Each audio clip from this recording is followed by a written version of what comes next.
In the beginning of our journey into ancient Greece, let us step back more than 2,000 years into a world where marble temples stood above the city, where voices of philosophers echoed in the agora, and where children first learned their letters on simple wax tablets. Imagine the sun rising over Athens, casting a golden glow on the Acropolis. The streets below are narrow, made of worn stone, with small houses clustered closely together. Roosters crow in the courtyards, and the smell of bread baking drifts from clay ovens. This is the world in which education and philosophy grew into some of the most influential forces in human history. For a young boy, education in Athens was not a matter of formal classrooms with neat desks, but a journey guided by tradition, by mentors, and by the culture itself. At dawn, his father would lead him by the hand to the teacher's small home, or perhaps to an open courtyard. The boy carried a simple writing board, a wax tablet, and a stylus. There was no heavy stack of books, no paper notebooks. Parchment was rare and expensive. Instead, learning was etched into memory through repetition, through recitation, through the rhythm of the spoken word. The teacher, called a grammatistes, would begin with letters. Alpha, beta, gamma, the sounds repeated slowly, with the children answering back. Voices rose and fell, weaving together into the earliest threads of literacy. As the sun climbed higher, these young Athenians practiced writing the shapes again and again, pressing the stylus into the soft wax. Mistakes were smoothed away with the flat end of the stylus, ready for another attempt. But education was more than reading and writing. Music was considered essential for the shaping of the soul. After lessons in letters, the children often moved to the lyre or the flute. The gentle plucking of strings echoed in the small courtyards, filling the air with simple melodies. These were not merely songs, but exercises in harmony, in rhythm, in discipline. To the Greeks, music was not entertainment alone, it was moral instruction. A child who learned harmony would also learn balance, moderation, and self-control. Meanwhile, outside in the palestra, young boys practiced the art of the body. Wrestling, running, throwing the discus or javelin, all of these formed part of education. A Greek boy was expected to become not only literate, but strong, balanced, and capable. The belief was that a healthy body supported a healthy mind, and that the ideals of kalokagathia, physical beauty joined with moral goodness, were the highest aims of a man's development.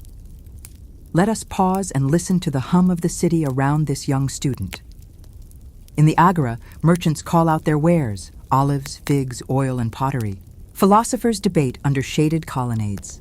A group gathers around a speaker, listening to questions and answers exchanged in the dialectic style. For the people of Athens, philosophy was not locked away in dusty scrolls. It lived in the marketplace, in conversation, in argument. The child who listened, even from a distance, was absorbing the spirit of inquiry, of questioning, of seeking truth. As the boy grows older, his education expands. No longer is he limited to letters and music. Now he hears the stories of Homer, recited line by line. The Iliad and the Odyssey are not merely tales of heroes and gods. They are guides to courage, loyalty, and honor. The verses are memorized, spoken aloud, repeated until they become part of the very fabric of thought. The voice of Homer echoes across generations, shaping what it means to be Greek. And in time, for those who could afford it, there was philosophy itself. Imagine the boy now as a young man, sitting under the shade of a plane tree with his companions, listening to a teacher pose questions. What is justice? What is virtue? What is the good life? These questions did not have simple answers. They were invitations to dialogue, to think, to reflect. The method was not to give information, but to awaken curiosity. The young man learned to ask, to probe, to challenge even his own assumptions. In this way, philosophy in Athens was a kind of higher education, not imposed on every citizen, but available to those with means and ambition. Some gathered around sophists, skilled teachers who offered knowledge for a fee. Others sought out the great figures whose names still resonate today. Socrates, who walked barefoot through the city asking relentless questions. Plato, who opened the academy. Aristotle, who studied the world with eyes both sharp and wide. But let us return again to the ordinary scene. A young student comes home at dusk, dusty from exercise, humming the fragments of a song learned earlier in the day. His mother greets him at the doorway, offering a simple meal: bread dipped in olive oil, perhaps a bit of cheese, and figs for sweetness. The household is small, the rooms dimly lit by oil lamps. As night falls, voices soften and the city grows quiet. Somewhere on the hill, the stars begin to shine, and the boy drifts to sleep with the words of Homer and the notes of the lyre echoing in his mind. Education, then, was not confined to one place or one subject. It was the weaving together of body, mind, and spirit. It was letters and music, strength and memory, conversation and reflection. It was the rhythm of life itself in ancient Greece, a rhythm that has echoed down to us across millennia. Even now, as we imagine these scenes, we can sense the slow unfolding of time, the gentle balance between discipline and discovery. The young Athenians did not know they were laying the foundations of Western thought. To them, it was simply life, the daily pursuit of knowledge, the shaping of character, the search for truth and harmony. Let us wander deeper into this world. Let us picture the classroom again, not as we know it, but as a small group seated on low stools, leaning forward with intent expressions. The teacher's voice is steady, rhythmic, repeating, inviting. The students respond, their own voices blending together. Outside, the cicadas sing in the trees, and the heat of the day shimmers in the air. Time moves slowly here, unhurried, as if the lessons could stretch on forever. The child scratches another letter into his tablet. Alpha, beta, gamma. His lips shape the sound. His ear catches the rhythm. Learning is repetition, but not empty repetition. Each sound becomes part of him, carried forward into memory, ready to be recalled years later in conversation, in debate, in poetry. And so, the education of ancient Greece was not only about knowledge, but about forming a way of being in the world. To read was to participate in a tradition. To sing was to join in harmony with the cosmos. To wrestle was to learn balance and courage. To question was to become alive to the mysteries of existence. As night deepens, the oil lamps flicker. The city grows still, and in that quiet, the seeds of philosophy, of education, of a culture that will shape centuries to come, are being planted in the hearts of children. The story of ancient Greek education does not end with the small wax tablet or the lyre's soft strings. As the boy grows older, stepping into his teenage years, the horizon of learning expands. We now find ourselves in the wide spaces of the gymnasium, an institution that was more than a place of exercise. It was both a training ground for the body and a gathering space for the mind, where philosophy and athletics intertwined. Imagine a sprawling courtyard surrounded by colonnades, shaded walkways where men of all ages gathered. Some are wrestling in the dust, their muscles taut, their movements quick and calculated. Others are discussing poetry or mathematics, leaning against columns, their voices low but intense. The gymnasium was, in many ways, the heart of Greek intellectual and physical life. To the Greeks, to be educated meant more than the ability to read or recite. It meant being able to debate, to reason, to live a life of balance. Young men came here not only to strengthen their bodies, but also to sharpen their minds. Teachers and philosophers often visited, walking among the athletes, speaking in measured tones, asking questions that penetrated deeper than the surface of daily life.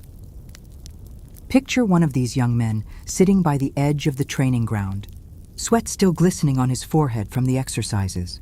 His companions gather around, and a visiting teacher begins to ask them questions. What is courage? Is it the absence of fear or the mastery of fear? One boy argues that courage means never fleeing in battle. Another counters that courage is not blind endurance, but wise judgment, knowing when to stand firm and when to retreat. The teacher smiles, not because one answer is right and the other wrong, but because the dialogue itself is the essence of philosophy. In this exchange, thought is being born, sharpened, refined. Education here is no longer simply about memorizing Homer or learning the notes of a song. It is about the search for truth.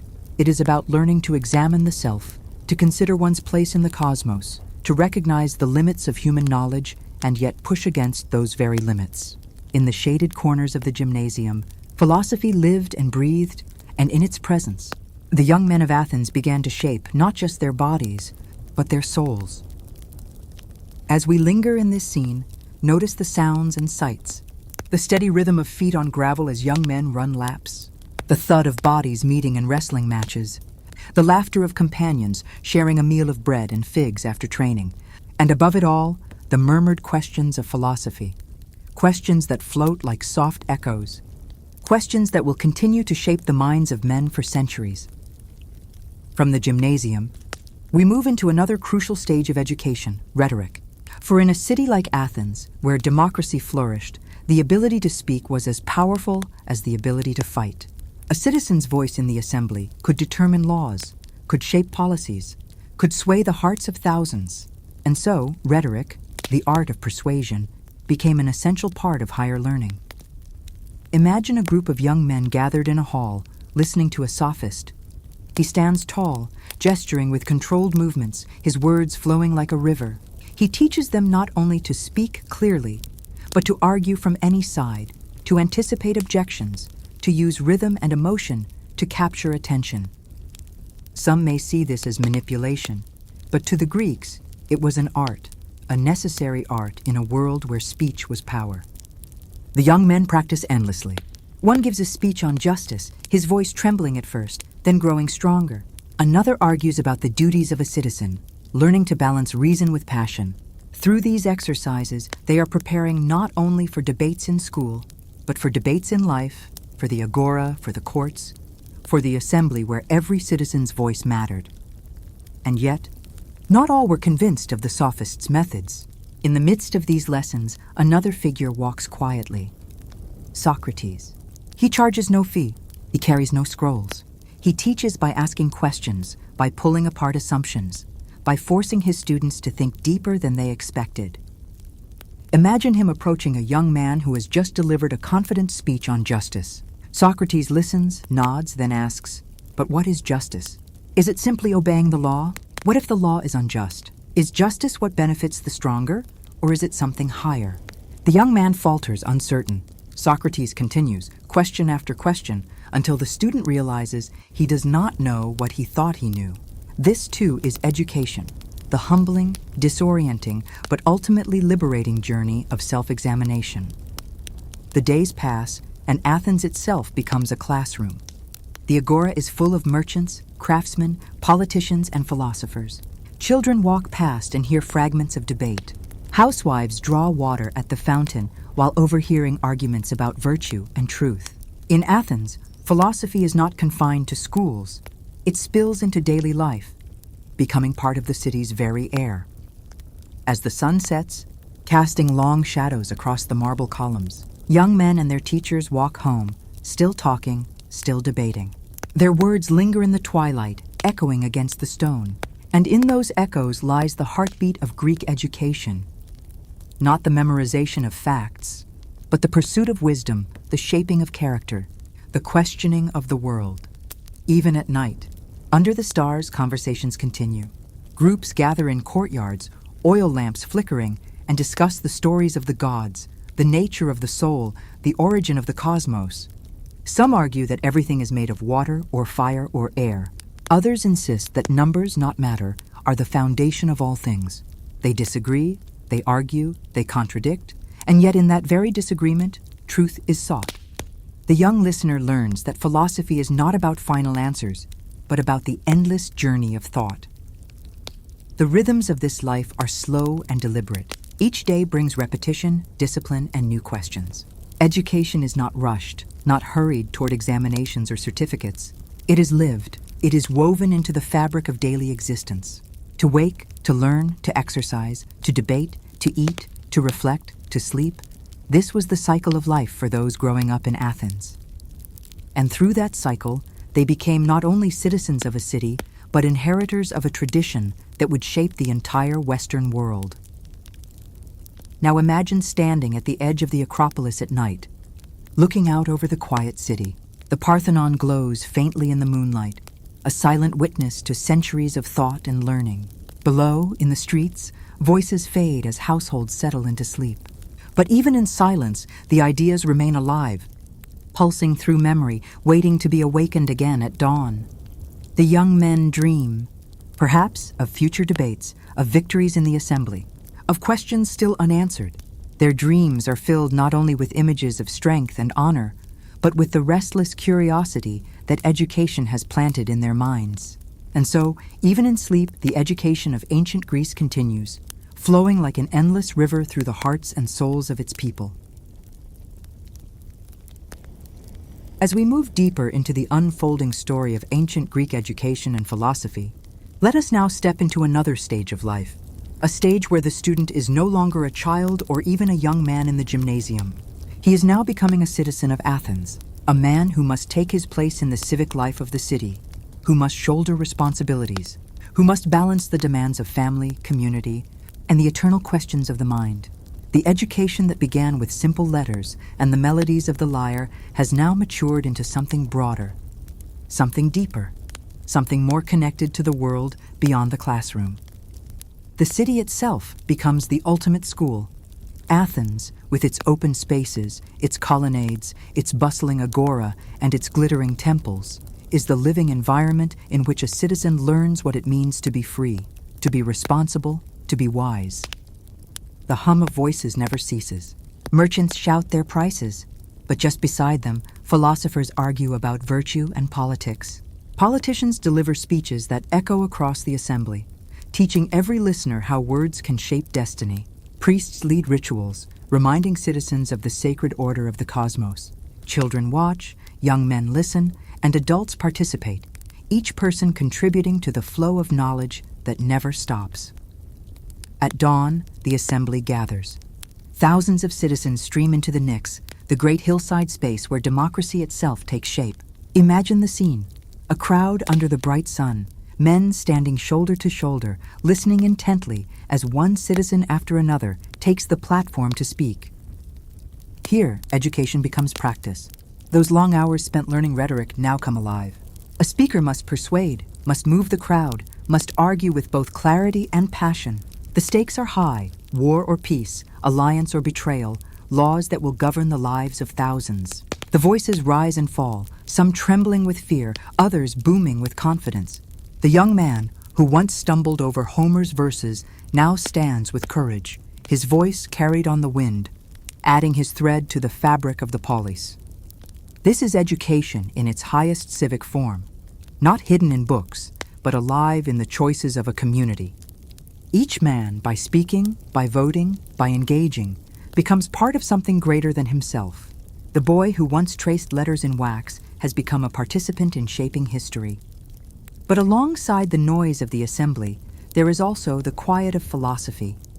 For not all questions can be answered by majority vote. Some require solitude, contemplation, dialogue that reaches beneath the surface of law and politics. And so, after the assembly ends, after the crowds disperse, small groups gather in shaded groves and courtyards. They talk not about taxes or ships, but about justice, beauty, the soul, the meaning of life itself. Picture Plato's academy, outside the city walls, shaded by olive trees. A group of students sits in a circle. Plato himself speaks slowly, asking, "What is the ideal state? How should rulers be chosen? What role does education play in creating a just society?" His students listen, question, respond. Ideas flow like water, carried forward from one mind to another. The academy is not a school in the sense of rigid lectures and examinations. It is a living conversation, one that stretches across decades, across generations, across centuries. The ideas born here will shape kings, scholars, and thinkers for millennia. Or imagine Aristotle in the Lyceum, walking with his students through the colonnades. He gestures toward the plants, the animals, the stars above. He teaches not only through words, but through observation, encouraging his students to look closely at the natural world, to categorize, to analyze, to find order in this seeming chaos. His notes fill scrolls that will become the foundation of logic, science, and ethics. To learn from Aristotle is to learn how to see the world, how to ask questions that no one has asked before, how to connect the smallest detail to the grandest principle. And still, the daily rhythm of life continues. The student returns home at dusk, where his family gathers for a meal. The oil lamps flicker, casting shadows on the walls. Conversation drifts from household matters to politics, from stories of the gods to memories of philosophers' words. Education is not confined to institutions. It seeps into every conversation, every ritual, every decision. Even children, listening quietly from the corner, absorb the cadence of debate, the passion of conviction, the weight of ideas. Now let us step beyond Athens, for education in Greece was not uniform. In Sparta, life was starkly different. There, the focus was on discipline, strength, and loyalty to the state. From a young age, boys were taken from their families to train in the agorge, where hardship was the teacher and survival was the lesson. Reading and writing were secondary. The spear and the shield were primary. Imagine the cold mornings, the sound of marching feet, the shouts of commanders drilling discipline into every gesture. For the Spartans, education was preparation for war, for obedience, for sacrifice. It was a life stripped of luxury, aimed at creating warriors who feared nothing, who would hold the line no matter the cost. By comparing Athens and Sparta, we see the breadth of Greek education. In one city, the pen and the voice shaped citizens. In the other, the spear and the shield forged soldiers. Both, however, reveal a truth. Education reflects the values of a society. What a people teach their children is what they believe to be most important. And in these choices, we glimpse the soul of a civilization. As we wander through these contrasting worlds, we cannot help but reflect on the nature of education itself. Is it for the cultivation of the individual, as in Athens, where philosophy sought to shape the soul? Or is it for the service of the state, as in Sparta, where discipline and strength preserved the community? Perhaps it is both, woven together, balancing freedom with responsibility, individuality with unity. Night falls once more, and the stars blaze above the Greek landscape. In Athens, philosophers still walk beneath the trees, their voices soft but insistent, probing the mysteries of existence. In Sparta, the barracks are silent, warriors resting for the trials of the next day. Across the land, the rhythm of education continues, different in form but alike in purpose. To shape human beings, to prepare them for life, to connect them to something larger than themselves. Let us pause in this moment, standing between two worlds, listening to the echo of voices carried on the night air. We hear the laughter of Athenian students debating under the moon. We hear the steady breathing of Spartan soldiers asleep in their ranks. And in those sounds, in those contrasts, we sense the vast and varied spirit of Greece. Education, whether in letters or in discipline, whether in philosophy or in battle, was the heartbeat of a culture that still whispers to us today. Even now, as we imagine these scenes, we feel the weight of centuries. We walk through the colonnades, we sit beneath the olive trees, we march with the soldiers, we stand in the assembly. We are there, learning, questioning, struggling, growing, and in that timeless classroom, we too become students of Greece, inheritors of a tradition that continues to shape the way we think, the way we live, the way we dream. The journey of education in ancient Greece does not end with the school, the gymnasium, or even the great philosophical academies. It extends into every aspect of adult life, where learning becomes not only a personal pursuit, but a communal responsibility. The Greek world was alive with voices, teachers, poets, politicians, craftsmen, priests, and even ordinary citizens, all contributing to an environment where knowledge was constantly shared, debated, and passed down. In this scene, let us step into that mature stage of Greek life, when a man was no longer merely a student, but a teacher in his own right, a bearer of tradition, and a participant in the eternal dialogue of human thought. It is dawn once again in Athens. The streets come alive with movement. Market stalls are being set up, the smell of olives and fresh bread filling the air. Children hurry to their lessons, while older youths gather with their mentors to discuss the tasks of the day. But our focus now is on the adults, the men who have completed their formal education and who now must apply their learning in the real world of politics, commerce, religion, and philosophy. Education for them is no longer a set of lessons to be memorized. It is a way of life, a habit of mind, a constant questioning that permeates every action. Consider the Athenian agora, the bustling marketplace that was also the intellectual and political heart of the city. Here, beneath the open sky, men gather not only to trade goods but to exchange ideas. Imagine the sound of footsteps on stone, the shouts of merchants, the calls of artisans offering their work. Among this noise, you can hear another sound, the steady hum of debate. Citizens discuss the news of the day, an impending war, a new law proposed, a festival to be held. Their voices rise and fall, weaving together commerce and politics, religion and philosophy. The agora is a classroom, a court, a stage, and a sanctuary all at once. At one corner of the agora stands a group of men around a philosopher. He is not speaking loudly. His words are soft but sharp, cutting through the clamor of the market. His students lean in, listening carefully as he poses a question. What is the nature of happiness? Is it pleasure, wealth, honor, or something deeper? Each man responds, some with confidence, others with hesitation. The philosopher challenges them, asks again, twists the question into a new shape. There are no final answers here, only the endless unfolding of thought. And yet, in this process, each listener becomes more than he was before. The marketplace becomes a university, the casual conversation, a lesson in philosophy. This blending of daily life and intellectual pursuit is one of the hallmarks of Greek culture. Education is not confined to childhood, it is lifelong.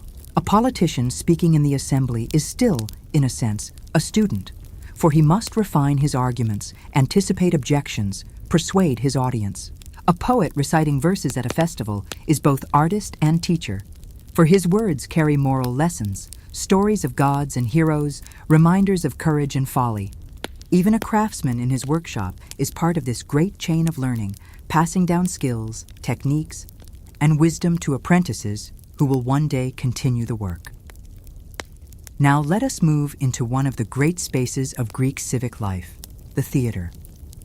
For the Greeks, theater was not only entertainment, it was education of the soul, a collective exploration of human nature. Imagine the vast amphitheater carved into the hillside, thousands of citizens seated beneath the open sky, waiting for the play to begin. The chorus enters, singing, their voices echoing across the stone. The actors wear masks, their gestures broad, their voices strong enough to carry to the farthest rows. The play unfolds, a tragedy of love, betrayal, and fate, or perhaps a comedy full of laughter and satire.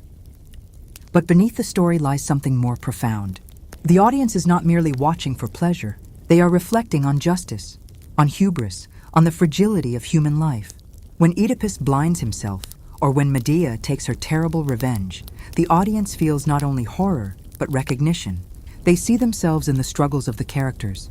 They confront their own fears and desires. This too is education. The theater teaches compassion, humility, awareness of the limits of human power. It reminds every citizen that wisdom is found not only in books or debates, but in the shared experience of art. From the theater, we turn to religion, another crucial dimension of Greek education. The festivals of the gods were not only rituals of worship, but lessons in community, tradition, and the sacred order of the cosmos. During the Panathenaea, the city of Athens came together in a grand procession to honor Athena, their patron goddess. Citizens marched through the streets, carrying offerings, singing hymns, celebrating their identity as Athenians. In these rituals, children learned who they were, where they belonged, what values they shared. They learned reverence, discipline, and the importance of tradition. Religion for the Greeks was not a separate sphere of life. It was interwoven with politics, art, and education itself. Let us pause to imagine one of these festivals in detail. The streets are filled with music and color. Garlands of flowers decorate the homes. Incense drifts into the air. Young girls, chosen with honor, carry sacred vessels. Priests lead prayers, their voices solemn and steady. Citizens of every class participate, rich and poor, young and old, all united in reverence for the goddess. The procession winds its way up to the Acropolis, where the great Parthenon stands. The offering is made, the people bow their heads, and for a moment, the entire city is one, bound together by faith and tradition. In that unity lies another form of education, the teaching of belonging, of loyalty, of shared destiny. And yet, even in the midst of religion, the Greeks never ceased to question. Philosophers asked whether the gods were truly as the poets described them, whether divine justice was consistent, whether the cosmos itself might be governed by reason rather than by myth. Some, like Socrates, challenged traditional beliefs so deeply that they were accused of impiety. His trial and execution became one of the most profound lessons in the history of philosophy, that the pursuit of truth can demand the highest price, that education is not safe, that questioning authority is both necessary and dangerous. As day turns into night, the city of Athens glows with lamplight. Families gather around meals. Children listen to stories of gods and heroes. Neighbors talk in courtyards. Somewhere, a philosopher continues his discussion beneath the stars, his students leaning forward to catch every word. Somewhere else, a poet practices new verses, hoping to capture the attention of tomorrow's audience. Everywhere in every corner, education continues, not as a separate task, but as the very rhythm of existence. The scene widens, and we see Greece as a whole, a land of islands and mountains, of cities and villages, of diverse traditions united by a common love of learning. From the austere discipline of Sparta to the vibrant debates of Athens, from the sacred rituals of Delphi to the bustling markets of Corinth, education takes many forms, but always serves the same purpose: to shape human beings, to prepare them for life, to connect them to the cosmos and to one another. Now, let us stand once more on the Acropolis, looking down at the city below. The Parthenon gleams in the moonlight, a symbol of beauty, harmony, and wisdom. The streets are quiet, the people asleep, but the ideas are still alive, pulsing through memory, waiting for dawn. The story of Greek education is not finished. It is never finished. It continues in every question we ask, in every truth we seek. In every life, we try to live with wisdom and balance. And so, as Scene 4 closes, we are left with the image of a culture where learning was not confined to childhood, not confined to classrooms, not confined even to philosophy itself. It was everywhere, in the market, in the theater, in the temple, in the home. It was the breath of the city, the heartbeat of the people, the eternal flame that still burns in our own search for knowledge today. The story of education in ancient Greece cannot remain confined to Athens alone. Though Athens gave us the most famous schools, the greatest philosophers, and the richest traditions of art and literature, Greece was never a single city. It was a world of many polis, each with its own laws, customs, and ideals. To understand Greek education fully, we must step beyond Athens and see how other cities shaped their youth, their citizens, and their future. In this scene, we shall travel from the disciplined barracks of Sparta to the sacred sanctuary of Delphi, from the athletic fields of Olympia to the philosophical schools that later spread across the Hellenistic world. The first stop is Sparta. If Athens educated its children for citizenship in a democracy, Sparta shaped its children for service in a warrior society. Here, from the moment of birth, life was dedicated to the state. Newborns were examined by elders to judge their strength and health. The weak were abandoned to die, while the strong were taken to be raised as future soldiers or mothers of soldiers. Childhood in Sparta was not gentle. It was severe, cold, and relentless. At the age of 7, Spartan boys left their homes to enter the agog, the state's education system. Imagine them, small and frightened, saying farewell to their mothers, stepping into a world of harsh discipline. Their hair was cut short, their clothes simple, their food plain. They learned to endure hunger, pain, and exhaustion. They marched barefoot, slept on reeds, and were taught to steal food to survive. But if they were caught, they were beaten not for stealing, but for being careless. The lesson was cunning, stealth, and endurance. Their education was military at its core. Every day was filled with drills, combat training, running, wrestling, and the use of weapons. But there was also instruction in music, in poetry, in obedience, and in loyalty. For the Spartans knew that a soldier was not only a fighter, but part of a greater whole. The songs they sang, the rhythms they marched to, the stories of their ancestors, all of these bound them together into one unbreakable community. At the age of 20, they became full soldiers, part of the Spartan army, one of the most feared forces in the ancient world. But even then, their education did not end. They lived in barracks, ate in common mess halls, continued their training, and learned the discipline of lifelong service. For the Spartans, education was not a preparation for life. It was life itself, lived under the shadow of war and the demands of the state. Now, let us compare this to the lives of Spartan women. Unlike in most Greek cities, Spartan women received a form of education as well. They were trained in athletics, running, wrestling, throwing the discus and javelin.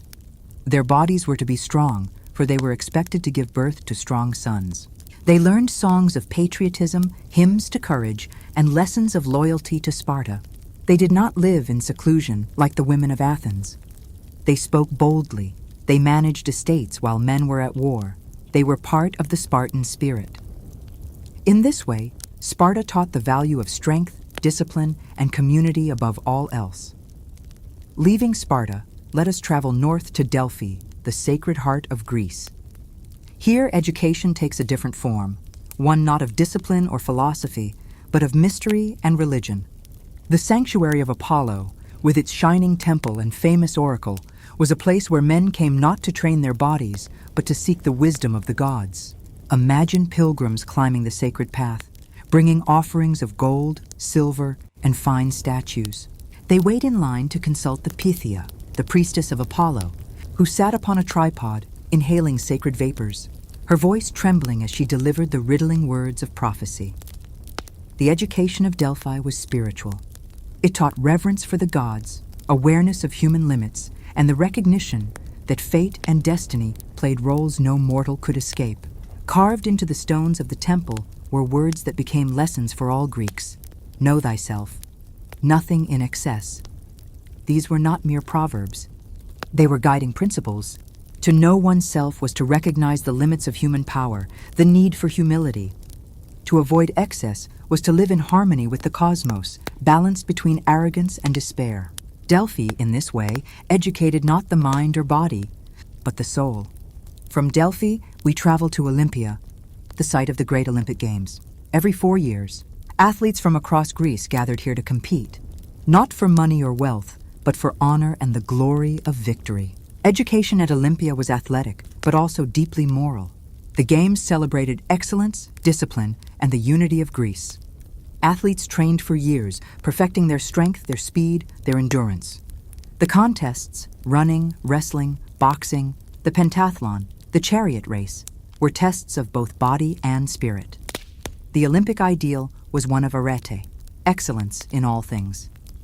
Victory was not only physical, it was a demonstration of self-mastery, of discipline, of the human ability to transcend limits. Crowds gathered in the stadium, their cheers echoing across the valley. Victors were crowned with olive wreaths, their names recorded for eternity, their statues placed in temples. But beyond the glory, there was a lesson, that human beings could approach the divine through effort, through beauty, through the harmony of body and soul. Olympia, like the theater and the agora, was another classroom of Greek life. Now, as centuries passed, Greece itself changed. The city-states fought wars, rose and fell in power. Alexander the Great carried Greek culture far across Asia, and with him went Greek education. The Hellenistic world, spanning Egypt, Persia, and beyond, saw the rise of new schools, new libraries, new centers of learning. In Alexandria, the great library gathered texts from every land, creating a treasury of knowledge. Scholars studied mathematics, astronomy, medicine, and philosophy, building upon the traditions of Athens, but reaching far beyond. Picture the vast halls of the Library of Alexandria, scrolls stacked in endless rows, scholars from every nation debating, writing, discovering. Here, education became not only Greek, but universal. The ideas of Plato and Aristotle mingled with the wisdom of Egypt, the science of Babylon, the traditions of India. The Greeks had begun with the gymnasium and the agora, but now their influence stretched across the known world. Through all of these variations, Sparta's discipline, Delphi's spirituality, Olympia's athletic ideal, Alexandria's universal library, the Greeks taught one central lesson, that education is not one thing but many, that it must shape the body, the mind, and the soul, that it must prepare human beings not only to live, but to live well, in harmony with themselves, with their community, and with the cosmos. The night falls over this great mosaic of Greek life.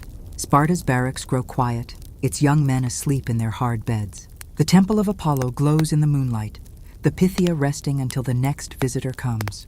The stadium of Olympia is empty now, the dust settling after the footsteps of runners. And in Alexandria, a scholar sits by lamplight, unrolling a scroll, writing notes in the margins, his thoughts reaching across centuries to us. Scene 5 closes not with a single voice, but with many voices, voices of warriors, priests, athletes, and scholars, all part of the great chorus of Greek education. Together they remind us that learning is not the possession of one city, one age, or one people. It is a flame, passed from hand to hand, from heart to heart, a light that can never be extinguished.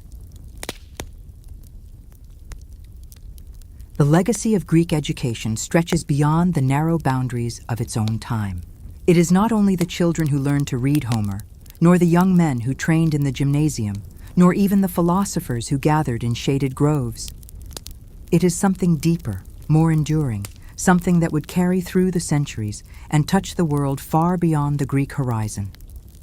In this scene, we will step into the long shadow cast by Greek education, its philosophy, its ideals, its conflicts, and the ways it transformed the future of humanity. The scene opens in Athens once more, in the familiar agora, but the city is older now. The Peloponnesian War has left its scars, the empire has risen and fallen. Philosophers walk with heavier steps, yet the hunger for learning has not diminished. It has only grown. The citizens still gather to debate, poets still compose verses, teachers still open their homes to students. And in these schools of thought, a revolution is unfolding, not in armies or politics, but in ideas. Let us begin with Plato, whose academy became one of the most famous centers of education in all of history. Imagine walking into that sacred grove outside the walls of Athens, where olive trees cast long shadows across the ground. Students gather in small groups, talking quietly, while Plato himself, older now, speaks to them of the forms. He tells them that what we see around us, the trees, the stones, the bodies, even the city itself, is not the highest reality. These are shadows, reflections.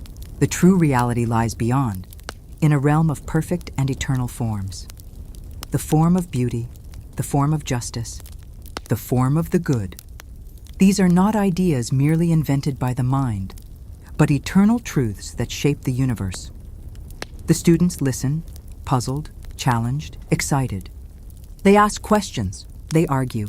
They try to understand how justice can exist beyond the courts of Athens, how beauty can exist beyond a statue or a poem.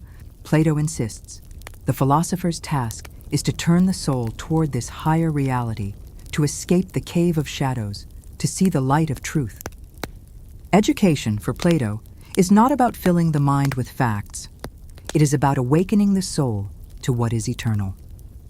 Now let us turn to Aristotle, Plato's most famous student, who founded his own school, the Lyceum. Walk with me into its colonnaded halls, where students follow Aristotle as he paces slowly, speaking of logic, biology, ethics, and politics. His approach is different from Plato's. Where Plato reached upward to eternal forms, Aristotle studied the world itself, its plants, its animals, its causes and effects. He taught that knowledge begins with observation, with careful study of what is real, with the patient categorization of experience. He dissected animals, collected data, classified governments, analyzed rhetoric. To him, education was not escape from the world, but understanding of the world. Together, Plato and Aristotle represent two great poles of Greek thought, the search for eternal truth and the careful study of reality. Their schools trained generations of students, not only Greeks but foreigners who came to Athens seeking wisdom. Their writings, preserved and copied, would shape philosophy, science, religion, and education for thousands of years. But philosophy was not the only voice of Greek education.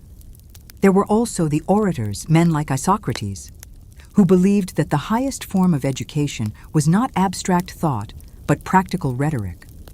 The art of speaking well, of persuading others, of guiding the city through the power of words.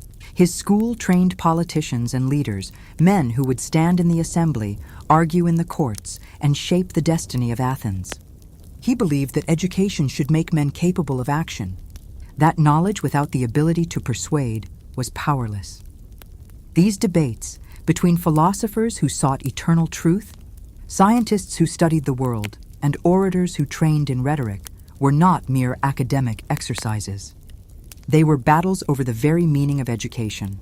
Was its purpose to seek truth, to master the world, or to guide society? In this clash of visions, Greek education showed its richness and its tension. Let us step away from Athens and look at how these ideas spread. When Alexander the Great set out on his conquests, he carried more than armies with him. He carried Greek culture. In every city he founded, gymnasiums, theaters, and schools were built. The Greek language became the language of learning, philosophy, and science across the Mediterranean and into Asia. In Alexandria, the library became the greatest storehouse of knowledge in the world, where scholars studied not only Greek texts, but the wisdom of Egypt, Mesopotamia, and India. Greek education had become global. Now picture a classroom in Alexandria, lit by the glow of oil lamps. Scrolls lie open, filled with writings of Homer, Plato, and Aristotle. A teacher reads aloud, his students following, copying, memorizing. Outside, astronomers map the stars, physicians study the human body, mathematicians calculate geometry. This is education transformed, Greek in spirit but universal in scope. And at the center of it all lies the conviction that learning is the highest calling of humanity, that to know is to live more fully. The influence of Greek education did not end with the fall of Greece. When Rome rose to power, it absorbed Greek teachers, Greek texts, Greek ideals. Roman boys were taught Homer and Virgil, Plato and Aristotle, rhetoric and philosophy. Wealthy Romans hired Greek tutors, and even emperors studied Greek thought. The Roman world became a vessel for Greek education, carrying it forward through centuries. Consider Cicero, the Roman statesman and orator, who saw in Greek philosophy a guide for life and in Greek rhetoric a model for political power. His speeches echoed with the lessons of a Socrates, his writings with the spirit of Plato. Through Rome, Greek education entered the bloodstream of Western civilization.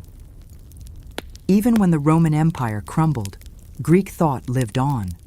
In the monasteries of the Middle Ages, monks copied Greek texts, preserving them for future generations. In the Islamic world, scholars translated Aristotle and Plato into Arabic, studied them, and built upon their ideas. In Baghdad, Cordoba, and Cairo, Greek education found new life, inspiring advances in mathematics, medicine, and philosophy. Later, during the Renaissance, these texts returned to Europe, sparking a rebirth of learning that shaped the modern world. Now, let us pause to reflect on the meaning of this long journey. What began in the dusty classrooms of Athens, in the stern barracks of Sparta, in the open-air debates of the Agora, became a tradition that shaped nations, religions, and cultures for millennia. The questions the Greeks asked, what is truth? What is justice? What is the good life?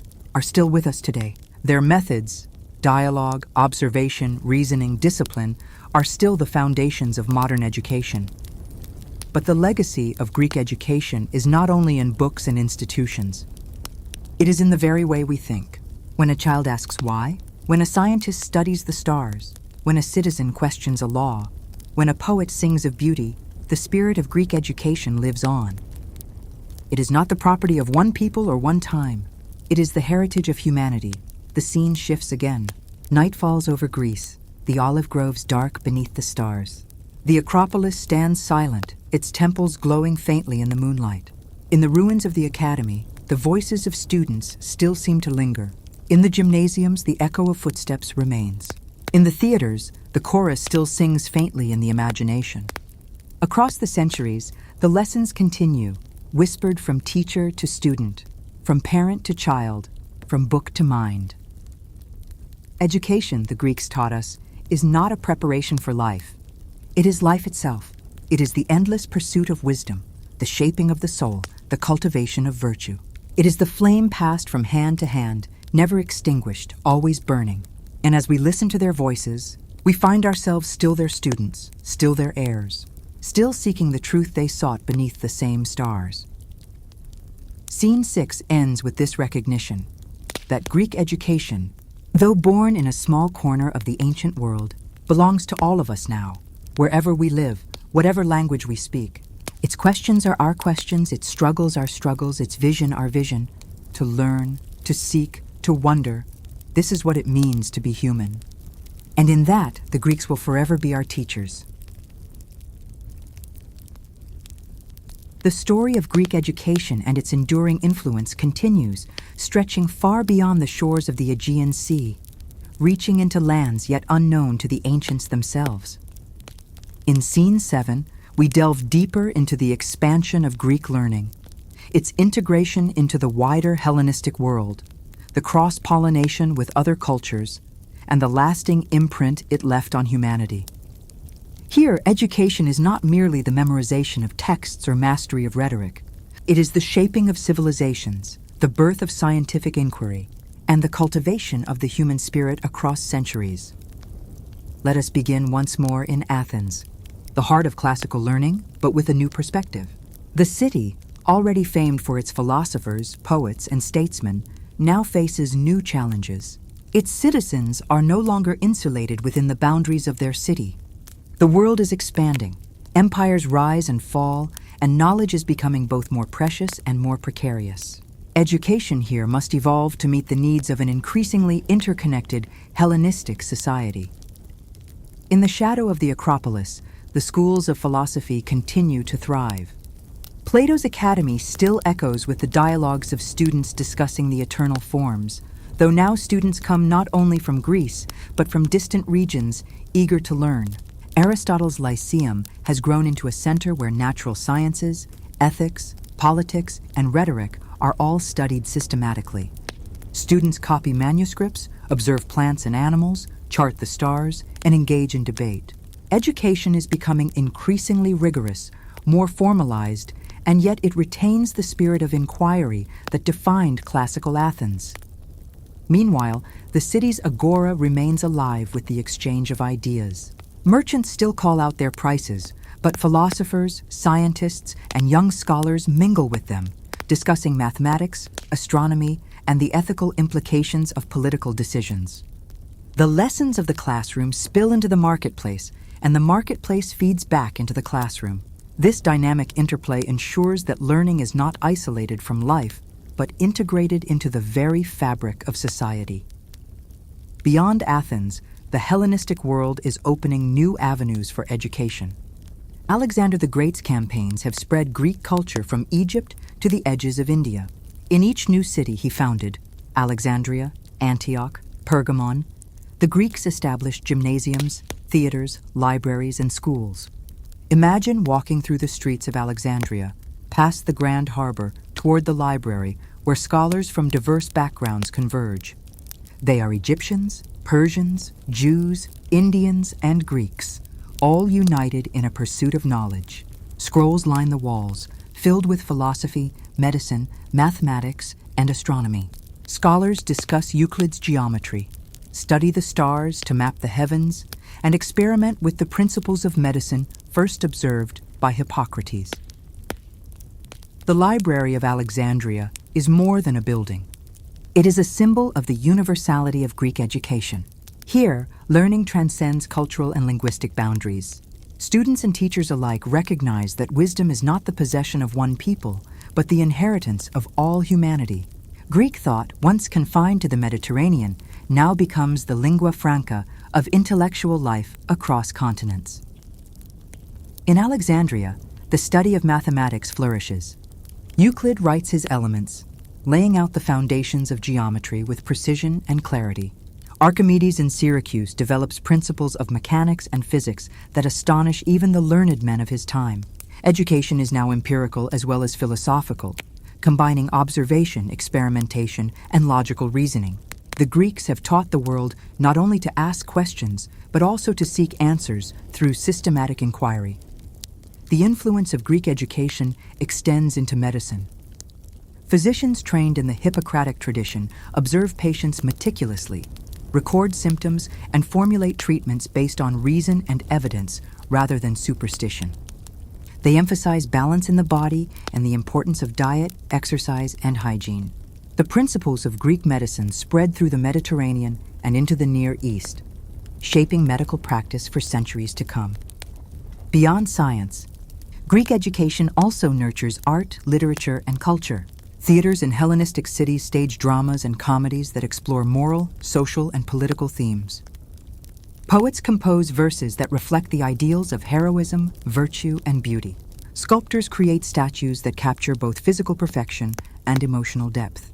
Education, in this sense, is holistic, cultivating both intellect and aesthetic sensibility, training citizens not only to think, but also to feel and to appreciate beauty. Now let us turn our gaze eastward, where Greek education meets the civilizations of Persia and India. In these regions, Greek scholars encounter new philosophies, mathematical systems, and scientific knowledge. Indian scholars introduce concepts of geometry, astronomy, and cosmology that complement Greek thought. Persian scholars provide insights into governance, law, and administration. This cross-cultural exchange enriches Greek education, creating a synthesis that is both flexible and expansive. Students in the Hellenistic world learn not only Greek philosophy and literature, but also the knowledge and wisdom of distant lands, preparing them for lives as cosmopolitan citizens and thinkers. This era also witnesses the growth of rhetoric and civic education. In cities governed by Greek-style assemblies, citizens must be trained to speak persuasively, argue effectively, and engage in public debate. Schools of rhetoric flourish alongside philosophical academies, emphasizing the art of persuasion, ethical argumentation, and eloquence. Oratory becomes a vehicle for both education and social mobility, teaching young men to combine intellectual rigor with the ability to influence and lead. Meanwhile, mathematics and astronomy reach unprecedented heights. Scholars such as Hipparchus calculate the positions of the stars, develop early trigonometry, and refine calendars. Euclidean geometry becomes a universal language for reasoning. Education now extends beyond moral and civic lessons. It becomes a tool for understanding the universe itself, for mapping the cosmos, for applying knowledge in practical and abstract ways. At the same time, ethical philosophy continues to evolve. Schools such as the Stoics, Epicureans, and Cynics teach new approaches to life, emphasizing virtue, self-control, pleasure, and the rational pursuit of happiness. Education is no longer limited to elites. These philosophical schools attract individuals seeking guidance on how to live well, how to manage desire, fear, and emotion, and how to act justly within society. Learning becomes a personal journey as much as a communal one. Religion and education remain intertwined. In Hellenistic cities, citizens continue to participate in rituals, festivals, and sacred observances, learning lessons in morality, loyalty, and civic responsibility. At the same time, philosophy questions, critiques, and reinterprets religious traditions. Education encourages citizens to think critically about the divine, the moral order, and their place within it, creating a society that values both tradition and inquiry. Art and architecture flourish alongside education.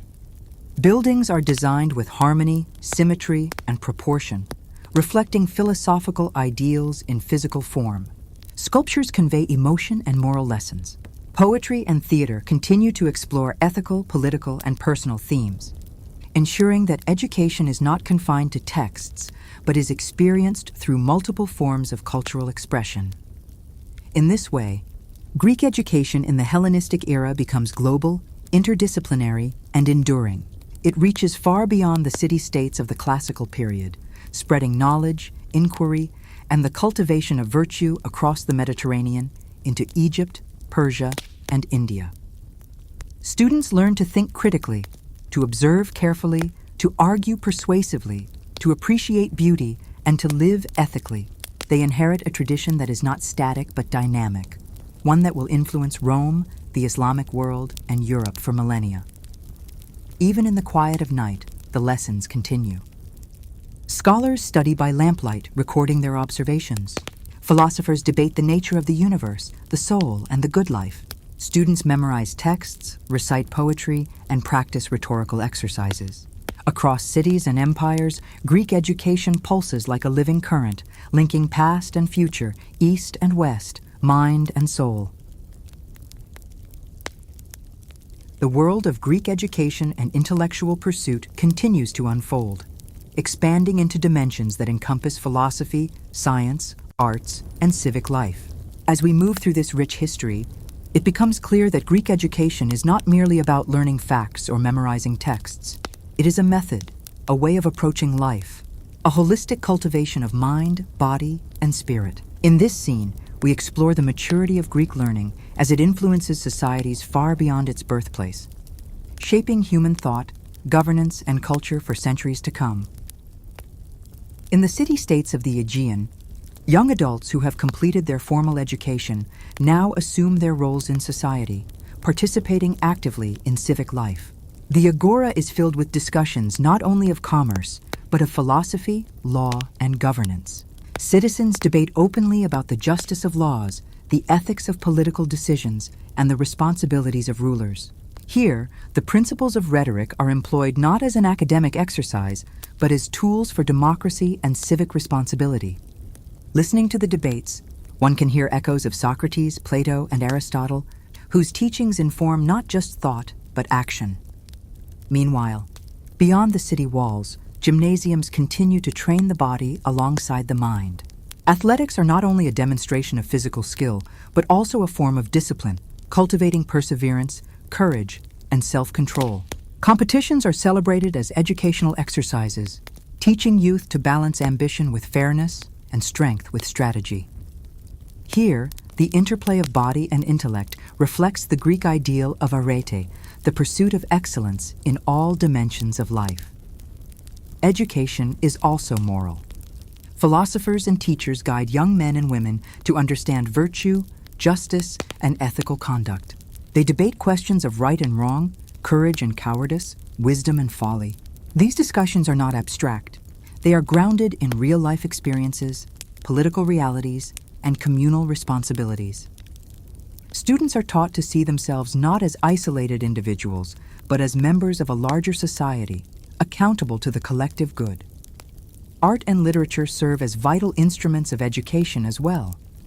Plays performed in amphitheaters convey lessons of human behavior, social consequences, and divine influence.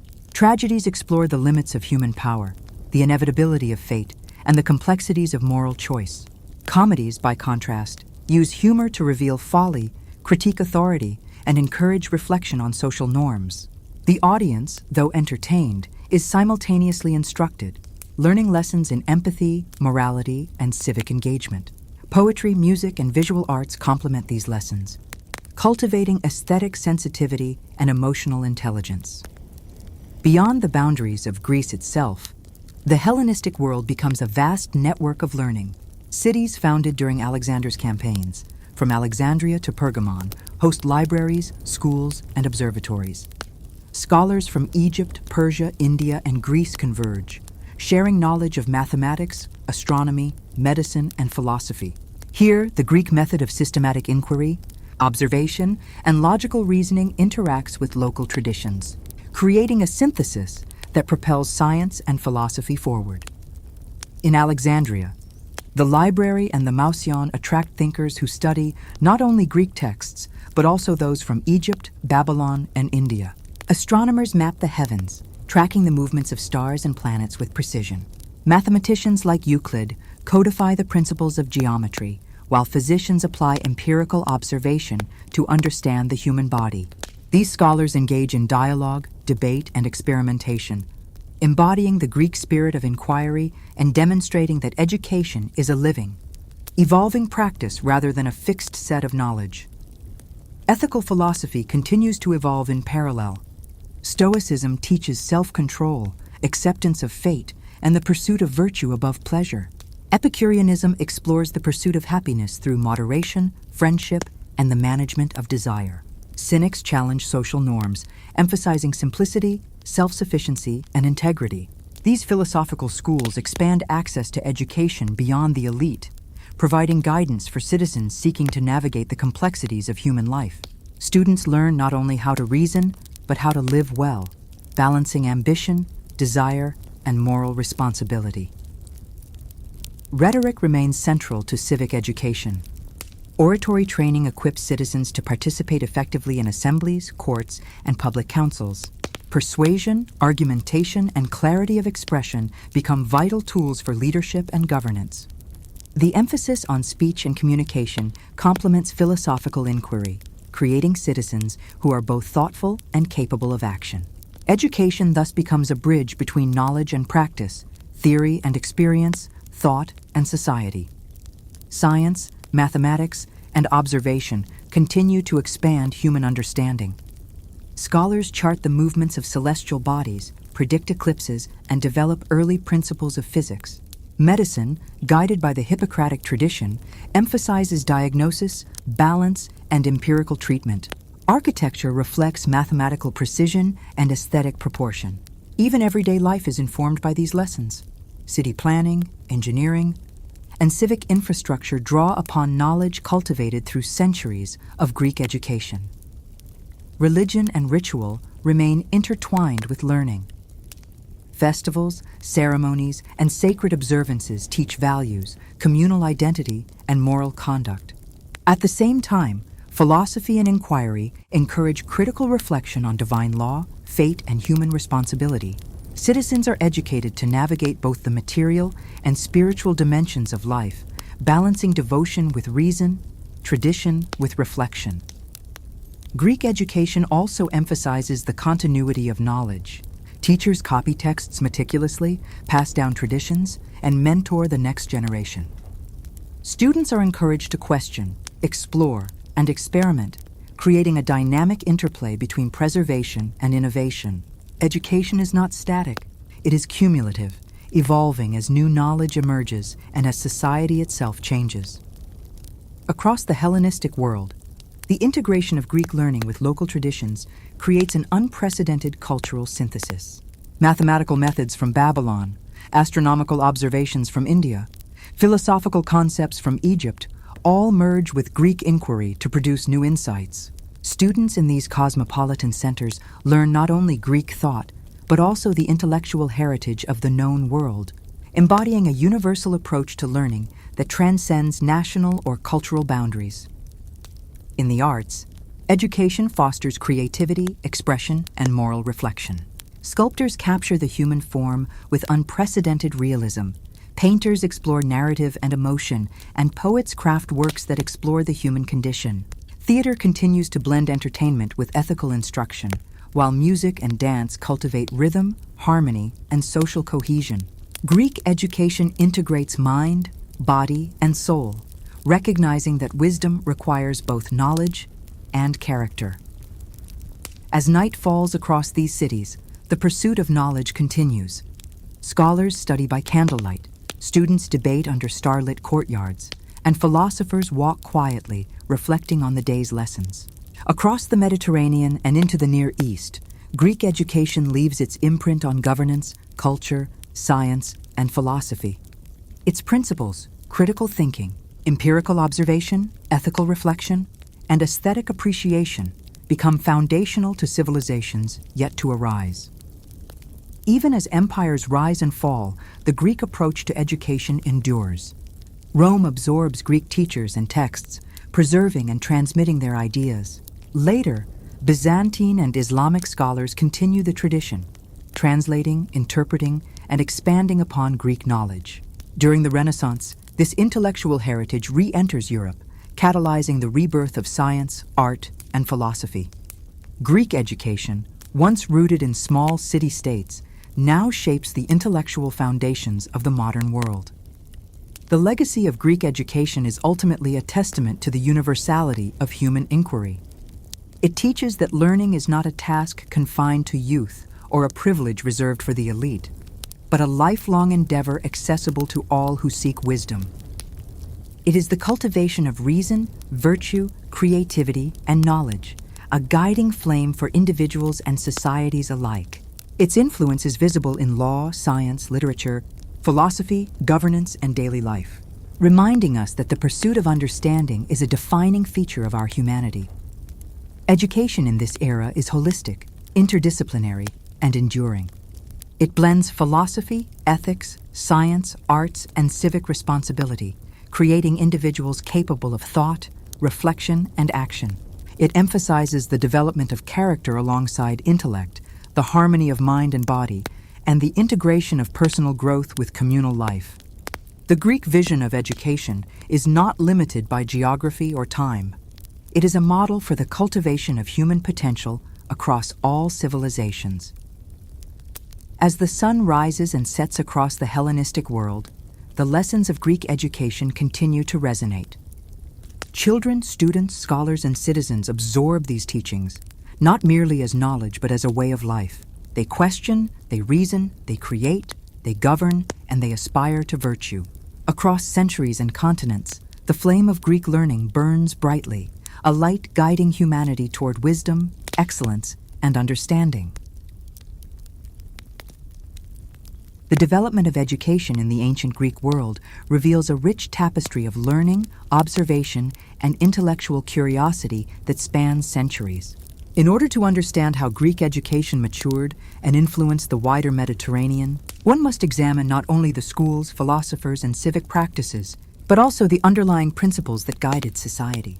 The Greeks believed that the cultivation of the mind and the body were inseparable, and that knowledge was inseparable from virtue and civic responsibility.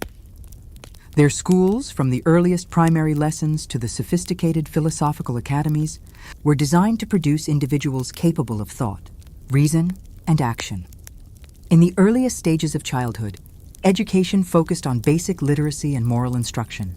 Children learned to read and write using simple tools such as wax tablets and ink, while memorizing poems and songs that contained both historical narratives and ethical lessons. The works of Homer were considered central to the development of moral character. Through the tales of gods, heroes, and mortals, children learned about bravery, justice, loyalty, and the consequences of hubris. Music and rhythm were integrated into early education, as the Greeks understood that harmony in sound contributed to harmony in thought. Physical exercise accompanied intellectual training even at this stage, with running, jumping, and simple forms of wrestling used to develop strength, endurance, and discipline. As children matured into adolescence, their education became more structured and public. Gymnasiums served as central institutions, combining physical training with instruction in rhetoric, philosophy, and civic knowledge. Here, boys were trained not only in athletic competition, but also in the principles of debate, logic, and ethical reasoning. The Greeks recognized that education was a communal endeavor, where students learned not only from teachers, but also from their peers through discussion, argument, and collaborative exploration. Physical training developed courage, perseverance, and resilience, while intellectual exercises nurtured judgment, insight, and moral discernment. During this period, the influence of prominent philosophers became especially significant. Socrates, though never writing his teachings, engaged students through dialogue, asking probing questions that challenged assumptions and encouraged critical reflection. His method emphasized self-knowledge, ethical inquiry, and the pursuit of truth. Students learned to examine their own beliefs, question societal norms, and develop a reasoned approach to life. Socrates' emphasis on dialogue over rote learning transformed the classroom into a space of inquiry, debate, and moral development. Plato further systematized these ideas through the establishment of the academy, a formal institution where students explored philosophy, mathematics, and the arts. Plato emphasized the search for universal truths, teaching that the material world was but a shadow of higher realities. Students were trained to reason abstractly, to engage with complex ideas, and to develop the intellectual discipline necessary for leadership and civic participation. The academy also fostered a sense of moral responsibility, emphasizing that knowledge must be accompanied by virtue and ethical practice. Aristotle, a student of Plato, introduced a more empirical approach, emphasizing observation, categorization, and systematic study of the natural world. In the Lyceum, students dissected plants and animals, studied the movements of celestial bodies, and analyzed human behavior. Education combined theoretical reasoning with practical observation, cultivating both the mind and the senses. Aristotle's work in logic, ethics, politics, and natural philosophy laid the groundwork for centuries of inquiry, demonstrating that learning could be rigorous, structured, and yet applicable to life and society. In parallel, The Greeks emphasized rhetoric as a core element of education. Mastery of speech and persuasive communication was essential for participation in civic life. Students learned to argue effectively, present evidence, and appeal to both reason and emotion. This training was not limited to public debate. It fostered careful thinking, the ability to structure arguments, and the development of clarity in both thought and expression.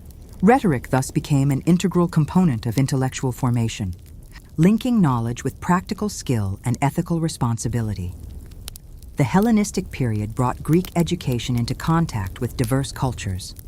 Following the campaigns of Alexander the Great, Greek language, philosophy, and scientific methods spread across Egypt, Persia, and India. Cities such as Alexandria, Antioch, and Pergamon became centers of learning, attracting scholars from multiple traditions. Libraries and observatories preserved texts from Greece and other civilizations, creating a vast repository of knowledge. Students studied mathematics, astronomy, medicine, and philosophy, often integrating insights from different cultural traditions. This fusion produced a richer, more comprehensive educational environment, demonstrating the adaptability and universality of Greek methods. Scientific education also advanced considerably during this period. Mathematicians developed rigorous methods for geometry, arithmetic, and early algebra. Astronomers mapped the heavens, predicting the positions of stars and planets with increasing accuracy. Physicians, following the Hippocratic tradition, emphasized empirical observation, diagnosis, and ethical medical practice. Greek education thus evolved into a sophisticated system capable of generating knowledge that was practical, predictive, and explanatory. In the arts, education nurtured creativity and moral reflection. Tragedies and comedies in theaters conveyed ethical, social, and political lessons, teaching audiences about human character, the consequences of actions, and the complexities of society. Sculpture and visual art emphasized proportion, harmony, and the representation of both the ideal and the emotional aspects of human life. Music and dance, integral to public and private rituals, developed aesthetic sensibility and emotional awareness. Education in this sense was holistic, uniting intellectual, physical, and emotional development. Civic education remained central to Greek society. Citizens were trained to understand the laws, participate in assemblies, and assume responsibilities within their communities. Ethical instruction, philosophical reasoning, and rhetorical skill equipped individuals to navigate complex social and political realities. Education encouraged both personal development and the capacity to contribute meaningfully to collective life, emphasizing that knowledge and virtue were inseparable. Throughout these centuries, Greek education adapted to the changing world. Schools became more formalized, curricula expanded, and methods evolved. Teachers and scholars maintained the tradition of mentorship, guiding students through intellectual challenges while fostering critical thinking and ethical reflection. Education became increasingly interdisciplinary, integrating mathematics, science, philosophy, arts, and civic instruction into a cohesive framework. The transmission of Greek education to Rome further expanded its influence. Roman students studied Greek texts, adopted rhetorical and philosophical methods, and integrated these lessons into their legal and political systems. Later, during the Byzantine and Islamic periods, Greek knowledge was preserved, translated, and expanded upon, ensuring continuity across centuries. Mathematics, astronomy, medicine, and philosophy thrived, influencing scholars and societies far removed from the original Hellenic world. Greek education also emphasized lifelong learning. Observation, inquiry, and reflection were continuous processes, not confined to youth or formal schooling. Scholars, practitioners, and citizens continued to study, debate, and refine knowledge throughout their lives, creating a dynamic culture of intellectual engagement. This enduring approach ensured that learning was adaptable, cumulative, and ever-expanding. Across the Mediterranean and into distant lands, Greek education shaped governance, law, science, and the arts. It fostered critical thinking, ethical reasoning, and civic responsibility. Its methods, Dialogue, observation, experimentation, and analysis became foundational for intellectual traditions that would influence medieval, Renaissance, and modern education. Greek education was not merely a historical artifact. It became a paradigm demonstrating that learning is a complex, integrated process encompassing the moral, intellectual, and practical dimensions of life. Schools, libraries, observatories, and theaters became hubs where knowledge was created, debated, and transmitted. Students learned to integrate observation with reflection, physical training with intellectual pursuit, and ethical reasoning with civic action. Education was comprehensive, shaping individuals capable of understanding the natural world, engaging with society, and cultivating virtue. The expansion of Greek education into Hellenistic territories demonstrated its adaptability. Greek methods interacted with Persian administration, Egyptian astronomy, Indian mathematics, and local philosophical traditions. Scholars exchanged knowledge, debated methodologies, and synthesized new approaches. Education became increasingly cosmopolitan, demonstrating that the pursuit of learning transcends geography, language, and cultural boundaries. Mathematics and astronomy flourished, building upon Greek foundations while incorporating insights from other civilizations. Physicians refined diagnostic methods, combined empirical observation with ethical practice, and developed treatments grounded in careful reasoning. Philosophers debated ethics, politics, and the nature of reality. Artists and performers explored human emotion, aesthetic form, and cultural ideals. Together, these elements formed a comprehensive educational ecosystem where intellectual curiosity, moral reflection, and practical skill reinforced one another. Education also preserved cultural memory. Texts, manuscripts, and oral traditions maintained historical knowledge, literary heritage, and philosophical insights. Students learned from past generations, yet were encouraged to innovate, question, and extend understanding. This balance between preservation and creativity ensured that Greek education remained dynamic, relevant, and transformative. Across centuries, Greek education influenced multiple civilizations. Rome, Byzantium, the Islamic world, and Renaissance Europe all drew upon Hellenic traditions. Science, law, philosophy, and the arts benefited from the methods and principles first cultivated in Greece. Observation, rational inquiry, ethical reasoning, and aesthetic sensibility became central to human intellectual development. The integration of mind, body, and moral purpose set Greek education apart, providing a model for comprehensive human formation. Greek education emphasized not only content, but method. Students were trained to observe carefully, reason logically, debate effectively, and reflect ethically. Learning was active rather than passive, requiring engagement, practice, and the application of principles to life. Physical, intellectual, and moral education were inseparable, reflecting a holistic understanding of human development. Through schools, public forums, philosophical academies, libraries, and theaters, Greek education reached both elite and broader populations. Citizens learned to think critically, express themselves persuasively, appreciate beauty, and act ethically. Education fostered civic virtue, social cohesion, and personal development. The Hellenistic world amplified these lessons, integrating knowledge across cultures and disciplines, and establishing traditions that would shape human thought for millennia. Observation of nature, logical reasoning, ethical reflection, artistic expression, and civic responsibility formed an interdependent educational framework. Students trained in these principles were equipped not only with knowledge, but with the capacity for judgment, creativity, and ethical decision-making.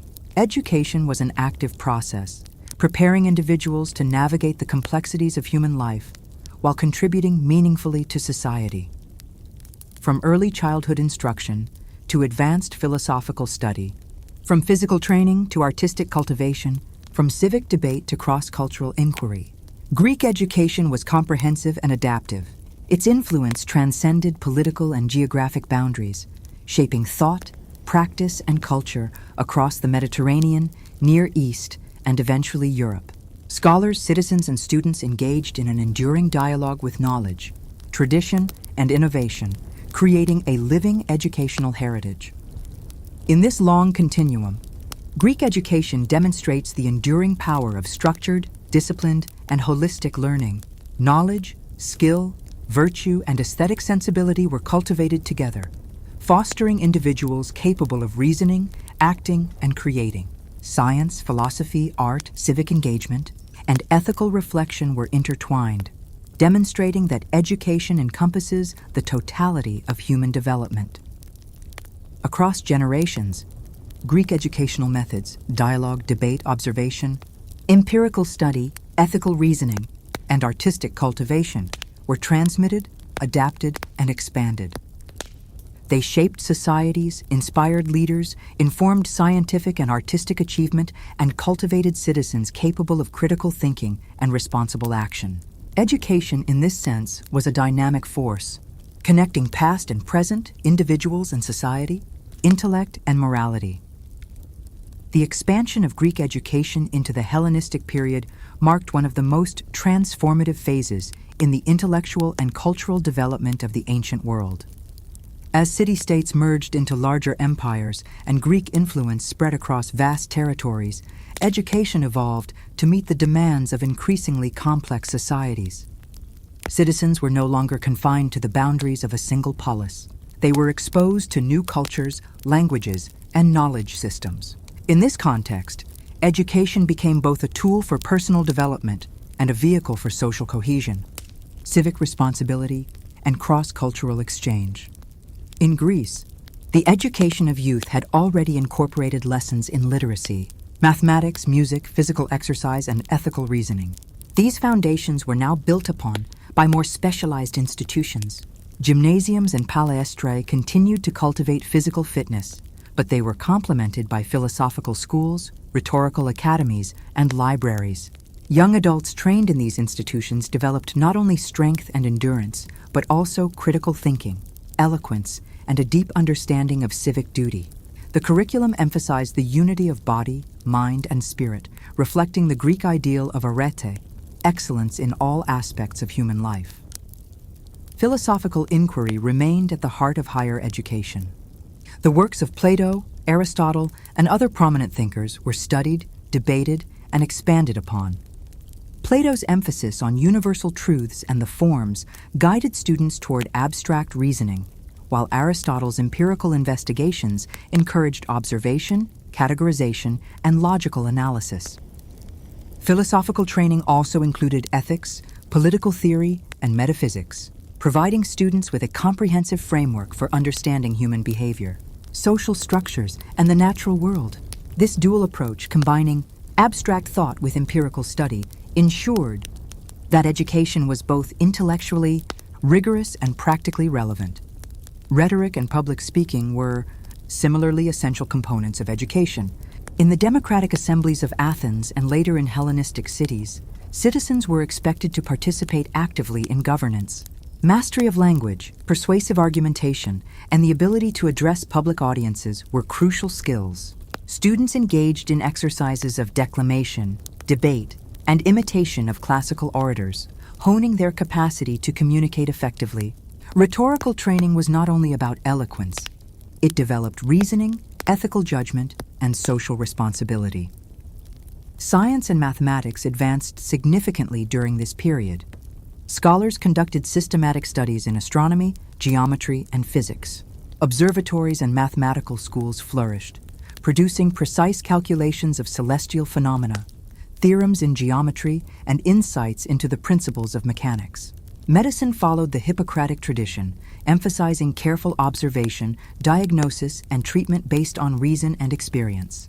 Physicians studied the human body in detail, developed surgical techniques, and explored pharmacology, integrating empirical knowledge with ethical practice.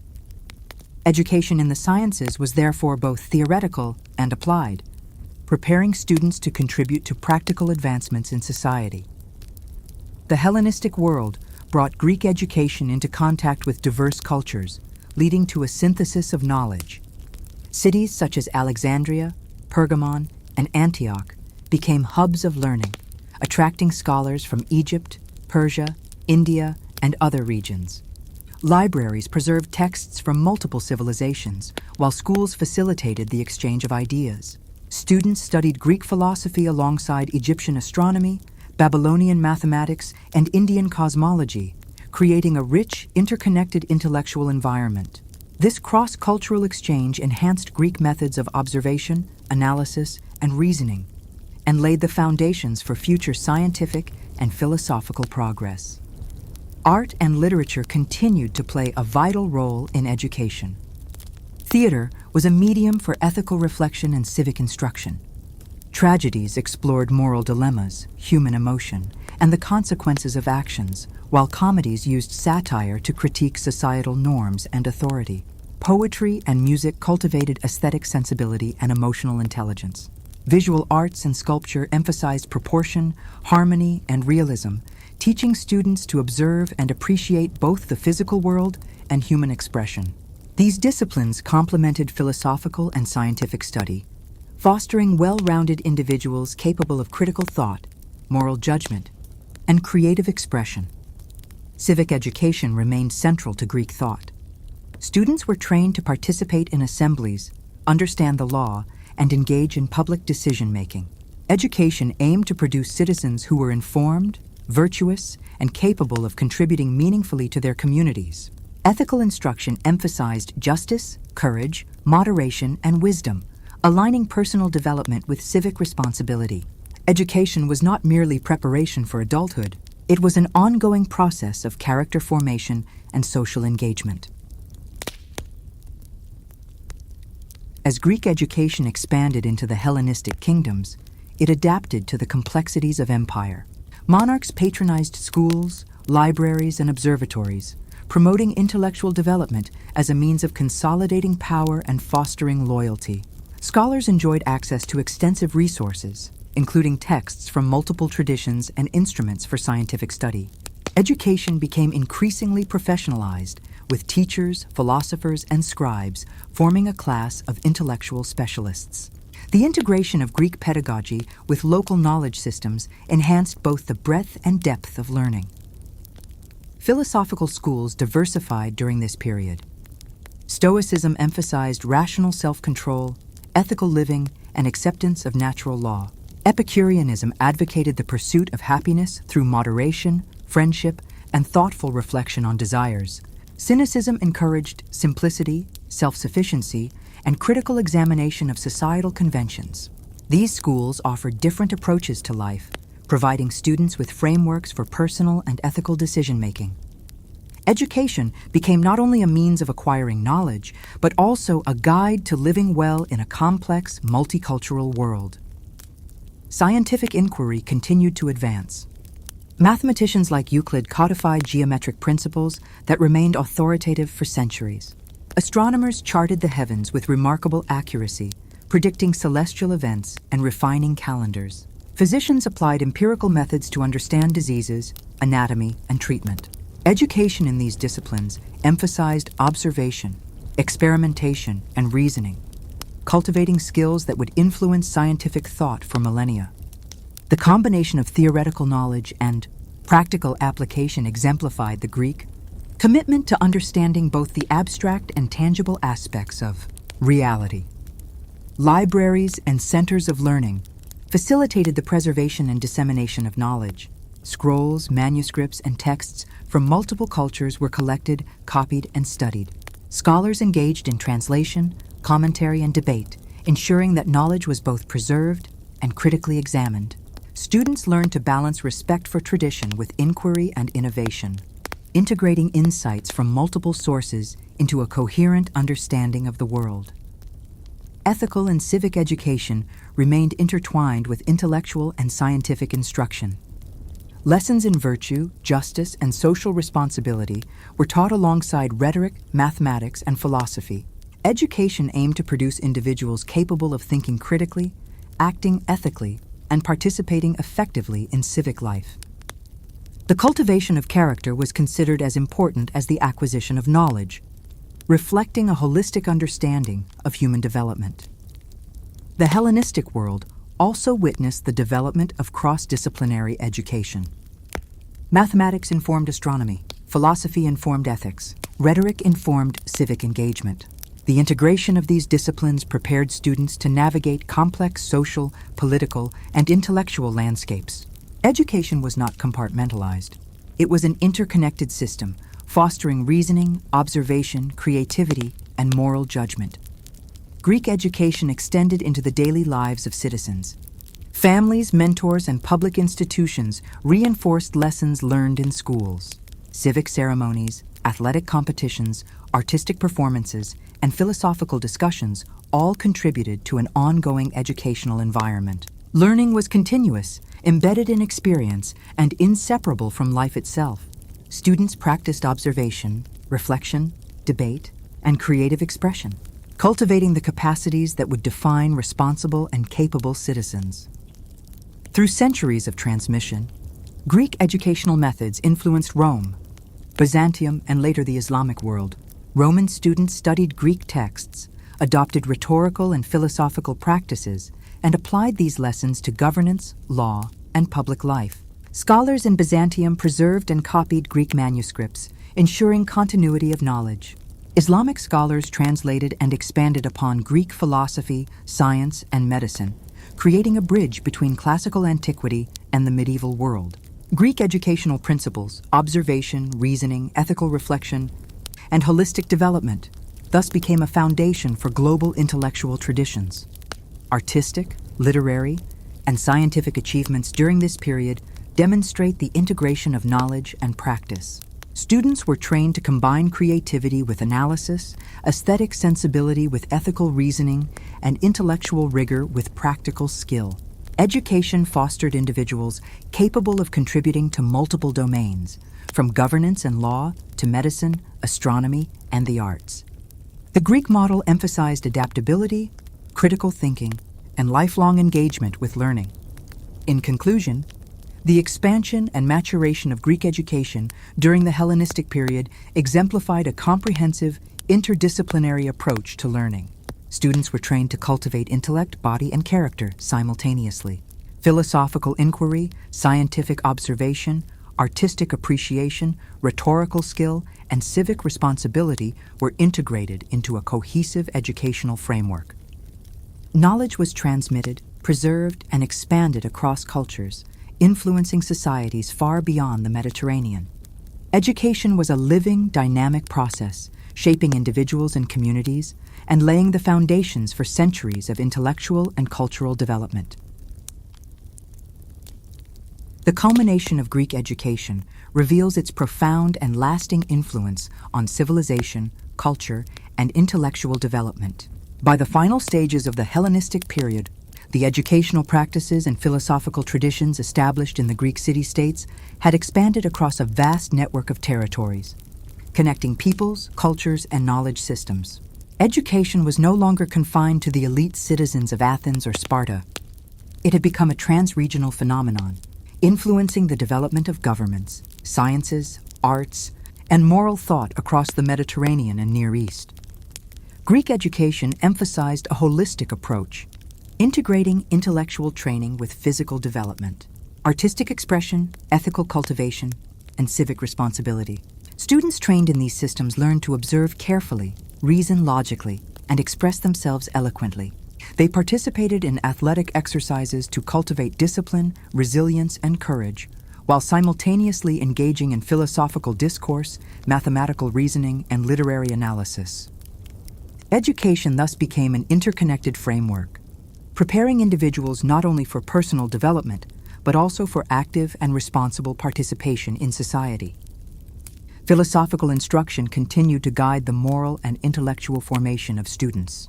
Works by Plato, Aristotle, and other thinkers remained central to curricula, encouraging abstract reasoning, ethical reflection, and rigorous inquiry into the nature of knowledge, reality, and virtue. Philosophical schools offered diverse approaches to living well, providing students with practical guidance as well as theoretical insight. Stoicism emphasized rational self-control and ethical consistency. Epicureanism explored the pursuit of measured pleasure and happiness, and Cynicism promoted simplicity and integrity. Together, these traditions shaped the intellectual and moral capacities of students. teaching them to navigate complex social, political, and personal challenges. Rhetorical education continued to be essential, especially in societies with civic participation. Mastery of speech, argumentation, and persuasion was cultivated through public debates, exercises in declamation, and imitation of classical orators. Citizens trained in these skills were capable of articulating ideas clearly, engaging in political discourse, and influencing public decision-making. Rhetoric reinforced ethical reasoning and intellectual discipline, linking knowledge with practical social responsibility. Scientific and mathematical inquiry flourished alongside philosophy and rhetoric. Observatories, laboratories, and libraries became hubs where scholars studied the heavens, developed mathematical systems, and applied empirical methods to understand the natural world. Physicians trained in Greek traditions observed, recorded, and analyzed symptoms, advancing medical knowledge and ethical practice. Astronomy, geometry, and physics progressed through rigorous observation, experimentation, and logical deduction. Education in these disciplines cultivated precision, analytical skill, and systematic reasoning, preparing students to contribute to technological, medical, and scientific advancement. Cross-cultural exchange enriched Greek education further. Scholars traveling to Egypt, Persia, India, and other regions encountered new philosophies, mathematical methods, and scientific techniques. Libraries and centers of learning preserved manuscripts from multiple traditions, enabling synthesis of knowledge across civilizations. Students learned to integrate Greek philosophy with foreign insights, creating a cosmopolitan intellectual environment that expanded both understanding and perspective. This exchange ensured that education was dynamic, adaptive, and capable of fostering innovation. Art and literature remained central to the educational experience. Theater provided ethical and civic lessons through tragedy and comedy, teaching students and audiences alike about morality, human behavior, and societal values. Sculpture, painting, and architecture emphasized proportion, harmony, and emotional expression, cultivating aesthetic judgment and creative skill. Poetry and music trained memory, cultivated rhythm, and enhanced emotional intelligence. Education, in this way, developed multiple dimensions of human capacity simultaneously, blending intellect, emotion, and ethical awareness. Civic education retained its importance throughout the Hellenistic world. Individuals learned to participate in assemblies, understand laws, and perform duties to their communities. Ethical instruction emphasized justice, courage, wisdom, and moderation, linking personal character with public responsibility. Students were taught that the cultivation of knowledge and virtue was inseparable from service to society. Civic engagement was therefore both a goal and a method of education, reinforcing the practical application of learning in real-world contexts. Greek education's legacy extended far beyond its geographic origins. Roman students adopted Greek methods, texts, and philosophical teachings, integrating them into law, governance, and public life. Byzantine and Islamic scholars preserved, translated, and expanded upon Greek knowledge, ensuring continuity across centuries. These intellectual traditions influenced the European Renaissance, laying the foundation for modern science, philosophy, and arts.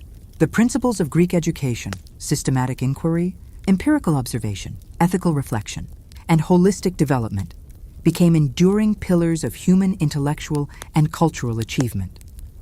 The integration of knowledge, practice, and morality was central to Greek education. Students were trained to observe, analyze, create, and reflect. Physical exercises developed endurance and discipline. Philosophy nurtured critical thinking and moral insight. Rhetoric refined communication skills. And arts cultivated creativity and aesthetic sensitivity. Science and mathematics taught precision, systematic reasoning, and problem solving. Civic instruction linked individual development with collective responsibility. This comprehensive approach ensured that education prepared individuals to lead, innovate, and contribute meaningfully to their societies. Greek educational methods were transmitted, adapted, and preserved across generations. Teachers mentored students, guiding inquiry while encouraging independent thought. Libraries and schools served as repositories and incubators of knowledge, facilitating debate, research, and discovery. Knowledge was not static. It was critically examined, applied, and expanded. This dynamic transmission of learning enabled Greek educational principles to endure, adapt, and influence diverse civilizations long after the decline of classical city-states. In the daily life of citizens, education permeated multiple spheres: family instruction, public observances, athletic contests, theater performances, and philosophical discussions all contributed to continuous learning. Children observed and practiced the lessons of ethics, civic engagement, and skillful reasoning. Young adults participated in structured schools, debates, and scientific observation. Scholars and practitioners continued their intellectual pursuits throughout life. Education was a living process, integrated into the social, moral, and cultural fabric of Hellenistic society. The holistic nature of Greek education ensured that its influence was both deep and enduring. By cultivating intellect, character, creativity, and civic responsibility, Greek educational traditions provided the foundation for the development of Western thought. Philosophy, science, arts, and governance all bear the imprint of these methods, reflecting the synthesis of observation, reasoning, and ethical reflection that characterized classical education. Through centuries, Greek educational principles continued to shape societies far beyond the Mediterranean. Rome adopted and adapted them. Byzantine and Islamic scholars preserved them. The European Renaissance revived and expanded upon them. Science, medicine, mathematics, arts, and philosophy benefited from the systematic and integrated methods developed in Greece. The emphasis on inquiry, ethical reasoning, and holistic development provided a model for education as a lifelong endeavor, adaptable to changing circumstances, and capable of nurturing both personal and societal excellence. Greek education emphasized that knowledge was inseparable from action, virtue, and civic engagement. Observation, critical reasoning, ethical reflection, and aesthetic appreciation were cultivated together. Physical training, intellectual rigor, artistic creation, and moral instruction were integrated into a cohesive framework, producing well-rounded individuals capable of thought, action, and contribution. Education was therefore both a personal journey and a communal endeavor, shaping citizens and communities alike. Even as empires rose and fell, and new civilizations emerged, the principles and methods of Greek education persisted. Its legacy is visible in the sciences, arts, philosophy, governance, and daily practices of countless societies. By fostering intellectual curiosity, ethical reflection, creativity, and civic responsibility, Greek education set standards for human development that continue to resonate. Knowledge, discipline, moral integrity, and the pursuit of excellence remain central ideals, echoing the educational vision of the ancient Greeks.